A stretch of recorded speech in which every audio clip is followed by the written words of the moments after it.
സിറാജ് ലൈവിലേക്ക് സ്വാഗതം. Ernakulam Palluruthy saint Rita's public സ്കൂളിൽ ഹിജാബ് ധരിച്ചെത്തിയ വിദ്യാർത്ഥിനിയെ തടഞ്ഞതിനെ തുടർന്നുണ്ടായ പ്രതിഷേധങ്ങളും തുടർ സംഭവങ്ങളും കേരളത്തിൻ്റെ മതേതര പാരമ്പര്യത്തിൽ ഒരു വലിയ ചോദ്യചിഹ്നം ഉയർത്തിവിടുകയാണ്. കേവലം ഒരു വസ്ത്രധാരണ രീതി എന്നതിലുപരി ഹിജാബ് ഒരു മുസ്ലിം വിദ്യാർത്ഥിനിയെ സംബന്ധിച്ചിടത്തോളം അവളുടെ മതപരമായ വ്യക്തിത്വത്തിൻ്റെ ഭാഗമാണെന്നതിൽ ആർക്കും തർക്കമില്ല. എല്ലാ മതവിഭാഗങ്ങൾക്കും അവരുടെ മതചിഹ്നങ്ങൾ പ്രദർശിപ്പിക്കാൻ അവകാശം നൽകുന്ന ഭരണഘടനയുള്ള നാട്ടിൽ മുസ്ലിം പെൺകുട്ടി ഹിജാബ് ധരിക്കുന്നത് മാത്രം തെറ്റാകുന്നത് എങ്ങനെയാണെന്ന് മനസ്സിലാകുന്നില്ല. രാജ്യത്ത് പലയിടത്തും മുസ്ലിം സമുദായത്തിൻ്റെ അവകാശങ്ങൾ ചോദ്യം ചെയ്യപ്പെടുന്ന ഒരു കാലത്ത് പൊതുവെ മതേതര പാരമ്പര്യത്തിൽ മുന്നിൽ നിൽക്കുന്ന കേരളത്തിൽ ഇത്തരമൊരു വിവാദം ഉയരുന്നത് ഒന്നുകൊണ്ടും ഭൂഷണമല്ല. ഒരു സ്കൂളിന് അതിൻ്റെതായ യൂണിഫോം കോഡ് ഉണ്ടായിരിക്കാനുള്ള അവകാശം ചോദ്യം ചെയ്യുന്നില്ല. എന്നാൽ വ്യക്തിഗത സ്വാതന്ത്ര്യം, മതപരമായ ആചാരങ്ങൾ എന്നിവ ഇന്ത്യൻ ഭരണഘടനയുടെ അടിസ്ഥാന ശിലകളിൽ ഉൾപ്പെടുന്നതാണ്. യൂണിഫോം പാലിക്കുമ്പോൾ തന്നെ മതപരമായ ചിഹ്നങ്ങളായ തലപ്പാവ്, കുരിശ്, പൊട്ട് എന്നിവ ധരിക്കാൻ മറ്റ് സമുദായക്കാർക്ക് അനുമതി നൽകുകയും എന്നാൽ മുസ്ലിം പെൺകുട്ടികളെ ഹിജാബിന് മാത്രം വിലക്കേർപ്പെടുത്തുകയും ചെയ്യുമ്പോൾ അവിടെ നീതിയുടെ മാനദണ്ഡങ്ങൾ കാറ്റിൽ പറത്തപ്പെടുന്നുണ്ട്. ഒരു സ്കാർഫ് തലയിലും കഴുത്തിലും മറയ്ക്കുന്നതിലൂടെ ഒരു സ്ഥാപനത്തിൻ്റെ മതേതര സ്വഭാവത്തിന് എങ്ങനെയാണ് കോട്ടം സംഭവിക്കുന്നത്? യൂണിഫോം അനുസരിച്ചുള്ള നിറങ്ങളിലുള്ള ഹിജാബ് ധരിക്കുന്നത് വിദ്യാർത്ഥിനിയുടെ അന്തസ്സിനെയോ പഠന നിലവാരത്തെയോ ഏതെങ്കിലും തരത്തിൽ ബാധിക്കുന്നുണ്ടോ? എന്നിട്ടും ഹിജാബിൻ്റെ പേരിൽ ക്ലാസ്സിൽ പ്രവേശനം നിഷേധിക്കുകയും അത് വലിയ സാമൂഹിക സംഘർഷമായി മാറുകയും ചെയ്യുന്നത് മുസ്ലിം സമുദായത്തിന് മാത്രം ബാധകമാകുന്ന ഒരു തരം വിവേചനത്തിൻ്റെ സൂചനയല്ലാതെ മറ്റെന്താണ്?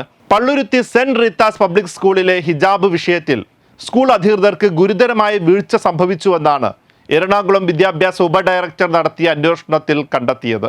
വിദ്യാർത്ഥിനിയെ ശിരോവസ്ത്രം ധരിച്ചതിൻ്റെ പേരിൽ ക്ലാസ്സിൽ നിന്ന് പുറത്താക്കിയത് ഗുരുതരമായ കൃത്യവിലോപവും വിദ്യാഭ്യാസ അവകാശ നിയമത്തിൻ്റെ ലംഘനവുമാണ്. ഇന്ത്യൻ ഭരണഘടന ഉറപ്പു നൽകുന്ന പൗരൻ്റെ മൗലികമായ സദാചാര സ്വാതന്ത്ര്യത്തിന് വിരുദ്ധമായ നടപടിയാണ് സ്കൂളിൻ്റെ ഭാഗത്തു നിന്നുണ്ടായതെന്നും റിപ്പോർട്ടിൽ വ്യക്തമാക്കുന്നു. സംഭവത്തിൻ്റെ അടിസ്ഥാനത്തിൽ വിദ്യാർത്ഥിനിക്ക് മതവിശ്വാസത്തിൻ്റെ ഭാഗമായ ശിരോവസ്ത്രം ധരിച്ച് സ്കൂളിൽ തുടർ പഠനം നടത്താൻ സ്കൂൾ അനുമതി നൽകണമെന്ന മന്ത്രി വി ശിവൻകുട്ടിയുടെ നിലപാട് മതേതര കേരളത്തിന് പ്രതീക്ഷ നൽകുന്നതാണ്. ശിരോവസ്ത്രത്തിൻ്റെ നിറവും ഡിസൈനും സ്കൂൾ അധികൃതർക്ക് തീരുമാനിക്കാമെന്ന ഉചിതമായ പരിഹാരവും മന്ത്രി മുന്നോട്ട് വെച്ചിട്ടുണ്ട്. ഭരണഘടനാപരമായ അവകാശങ്ങൾ ലംഘിക്കാൻ ഒരു വിദ്യാഭ്യാസ സ്ഥാപനത്തെയും അനുവദിക്കില്ല എന്നും മന്ത്രി ആർജവത്തോടെ വ്യക്തമാക്കി കഴിഞ്ഞു. ഹിജാബ് വിഷയം ഒരു സ്കൂൾ തർക്കമായി മാത്രം കാണാൻ കഴിയുന്നതല്ല. അടുത്ത കാലത്തായി ഇന്ത്യയിലെ വിവിധ സംസ്ഥാനങ്ങളിൽ, പ്രത്യേകിച്ച് വിദ്യാഭ്യാസ സ്ഥാപനങ്ങളിൽ ഹിജാബ് വിലക്കൊരു സ്ഥാപിത ലക്ഷ്യത്തോടെയുള്ള രാഷ്ട്രീയ അജണ്ടയായി മാറിക്കഴിഞ്ഞിരിക്കുന്നു. ഈ സാഹചര്യത്തിൽ മുസ്ലിം സമുദായത്തിന് മാത്രം പലപ്പോഴും നീതി നിഷേധിക്കപ്പെടുന്നതായി തോന്നാൻ കാരണങ്ങൾ പലതുണ്ട്. മറ്റു സമുദായങ്ങളുടെ മതപരമായ വസ്ത്രധാരണ രീതികളെയും ചിഹ്നങ്ങളെയും പാരമ്പര്യം അല്ലെങ്കിൽ അവകാശമെന്ന് പറഞ്ഞ് അംഗീകരിക്കുന്ന സമൂഹം മുസ്ലിം സമുദായത്തിൻ്റെ കാര്യത്തിൽ മാത്രം വർഗീയതയും മതേതരത്വ ലംഘനവും കാണുന്നത് ഒരിക്കലും അംഗീകരിക്കാൻ കഴിയുന്നതല്ല. എറണാകുളത്തെ സംഭവത്തിൽ BJP നേതാവ് ഷോൺ ജോർജ് മുഖ്യമന്ത്രിയെ വിമർശിച്ചതും BJP പ്രസിഡന്റ് രാജീവ് ചന്ദ്രശേഖർ ഇതിനെ ആസൂത്രിതമെന്ന് വിശേഷിപ്പിച്ചതും PTA പ്രസിഡന്റ് SDPIയെ ഇതുമായി ബന്ധിപ്പിച്ചതും ഈ വിഷയം കേവലം നിയമപരമല്ല, മറിച്ച് രാഷ്ട്രീയമായി മാറിയെന്നുകൂടി തെളിയിക്കുന്നതാണ്. ഒരു സമുദായത്തിൻ്റെ അവകാശങ്ങളെ മറ്റൊരു സമുദായത്തിനെതിരായ രാഷ്ട്രീയ ആയുധമാക്കുന്ന പ്രവണത ജനാധിപത്യത്തിന് ഭൂഷണമല്ല എന്ന് ദയവ് ചെയ്ത് മനസ്സിലാക്കണം. ഇതിനെ ഒരു വർഗീയ പ്രശ്നമായും മുസ്ലിം പ്രശ്നമായും മാറ്റാൻ ശ്രമിക്കുന്നതിന് പകരം ഒരു മതേതര പ്രശ്നമായി കാണുകയാണ് പക്വതയുള്ള രാഷ്ട്രീയ നേതൃത്വം ചെയ്യേണ്ടത്. ഇത് ഇന്ന് മുസ്ലിങ്ങളുടെ പ്രശ്നമാണെങ്കിൽ നാളെ അത് മറ്റു പല സമുദായങ്ങളുടെയും പ്രശ്നമാകുമെന്ന് കൂടി ഓർക്കുന്നത് നല്ലതാണ്. ഇന്ത്യയുടെ മതേതരത്വം എന്നാൽ എല്ലാ മതങ്ങളെയും ഉൾക്കൊള്ളാനുള്ള ശേഷിയാണ്. ഒരു പ്രത്യേക മതവിഭാഗത്തെ അവരുടെ ചിഹ്നങ്ങളിൽ നിന്ന് വിലക്കാനുള്ള ശ്രമങ്ങൾ യഥാർത്ഥത്തിൽ രാജ്യത്തിൻ്റെ മതേതര അടിത്തറയെ ദുർബലപ്പെടുത്തുകയാണ് ചെയ്യുന്നത്. ഒരു പൗരന് ഭരണഘടന നൽകുന്ന മൗലികാവകാശമാണ് അവൻ്റെ വസ്ത്രധാരണ സ്വാതന്ത്ര്യം. അത് മതപരമായാലും വ്യക്തിപരമായാലും. ഹിജാബിൻ്റെ പേരിൽ ഒരു കുട്ടിയുടെ വിദ്യാഭ്യാസം നിഷേധിക്കപ്പെടുകയോ അവളുടെ രക്ഷിതാക്കൾക്ക് സ്കൂളിൽ കയറി ചെന്ന് പ്രതിഷേധിക്കേണ്ട അവസ്ഥയുണ്ടാവുകയോ ചെയ്യുന്നത് ദൗർഭാഗ്യകരമാണ്. സംഭവം വിവാദമായതോടെ വിദ്യാർത്ഥിയുടെ മാതാപിതാക്കൾ സ്കൂളിലെത്തി വിവാദങ്ങൾക്കില്ലെന്നും ഇതൊരു വർഗീയ വിഷയമാക്കാൻ ആഗ്രഹിക്കുന്നില്ലെന്നും വ്യക്തമാക്കിയിട്ടുണ്ട്.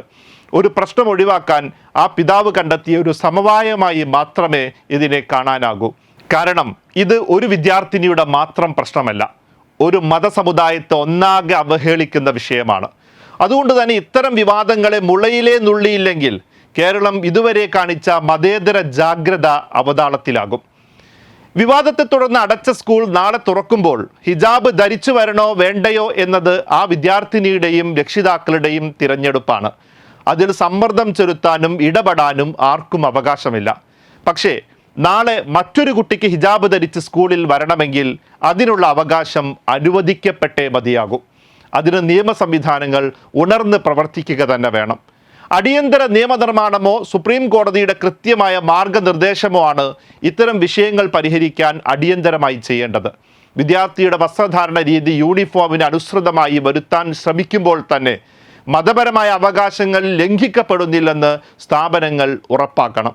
മുസ്ലിം സമുദായത്തിന് മാത്രം നീതി നിഷേധിക്കപ്പെടുന്ന ഈ സാഹചര്യം ഒരു മതേതര രാഷ്ട്രത്തിൻ്റെ പ്രതിച്ഛായയ്ക്ക് കളങ്കമാണ്. ഭൂരിപക്ഷ ന്യൂനപക്ഷ വ്യത്യാസമില്ലാതെ എല്ലാവർക്കും തുല്യനീതിയും അവകാശങ്ങളും ഉറപ്പാക്കിയാൽ മാത്രമേ ഇത്തരം വിഷയങ്ങളിൽ ശാശ്വതമായ സമാധാനം പുലരുകയുള്ളൂ.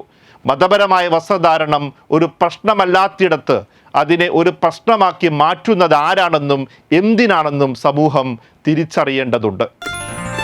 waytonikah.com, the exclusive Muslim matrimonial site.